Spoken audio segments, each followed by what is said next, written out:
It's Tom O'Brien, the mental health herbalist, answering your questions, and I have a question from Lucy.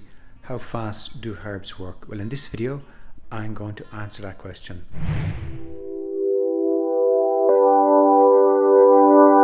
So there are two processes going on in the body in relation to herbs or drugs. First one is pharmacokinetics, and the second one, pharmacodynamics. So pharmacokinetics refers to how the herb enters the body, travels, is assimilated and eliminated, and this is pharmacokinetics.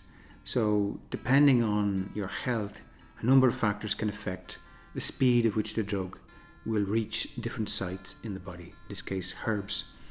So depending on a number of factors like your age, your current health, your weight, how much of a toxic load your body has, how different organs can be affected by stress and strain and a history, medical history and so forth.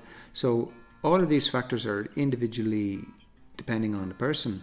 So valerian, for example, taken as a tincture will be absorbed through the bloodstream, affecting the nervous system. Generally, nervines get to the nervous system quite quickly, even for people who have various health conditions. So it's very varied. Tinctures enter the blood quite quickly. You can have an effect within 20 minutes, even sooner, and over a 2-hour period, the herbs will work on your nervous system. But that can also be affected by your liver health, your kidneys, gallbladder, pancreas, your bowels. A lot of that has to do with elimination.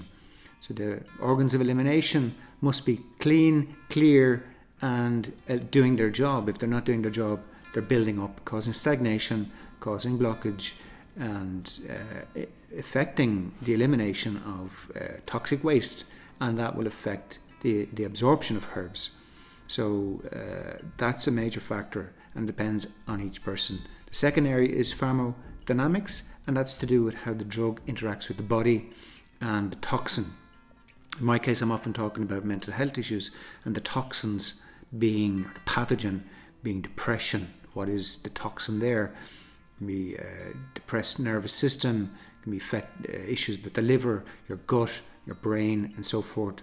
So the interaction of the herb on the body and on those factors will determine how fast the herb works. So these two factors, pharmacokinetics, pharmacodynamics, are very important play a very important role in how drugs are absorbed and how quickly they work, and depending on your health, depending on various things. So if you want herbs to work faster, you've got to start working on different organs of elimination, ensuring that the pathways are clear, your body is cleansing toxins out, because if you take a herb, it can shift toxins to one organ, which can be blocked, can be stagnated, can be slow to eliminate, and therefore that will delay the effect.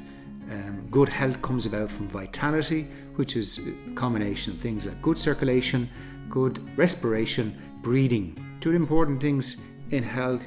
Good respiration comes from exercise and movement. Good circulation comes from strengthened heart, blood moving, and lack of stagnation. Stagnation comes from overloaded toxins, poor diet, and a history of poor health. So I hope that answers your question, which in some way it doesn't, because there's no clear answer. It depends on every individual person, depends on your health. But certainly tinctures will work faster because they're absorbed quickly into the bloodstream. A lot of them are based on alcohol. Infusions, which are liquid, are absorbed through the gut, also are faster than capsules, for example, powders or tablet form, which need to be absorbed into the gut and processed into some sort of usable chemical and absorbed into the cells. So herbs work for everybody in a different way. You've got to find where they work well, where they don't, and find out why they're not working and what can you do to improve liver health, improve gut health, make sure you have good bowel movements, you're clearing your system, your skin is also cleansing, you're not getting a toxic build-up in your skin being the biggest organ of your body. So I hope that helps, Lucy. Thanks for your question. If you have a question you want to ask me, I'll very happily address it in the in a video. Drop your question in the comments, and I will reply with a video. And I hope it really focuses on mental health, because that's the area I focus on. See you in a video very soon. Take care. Bye.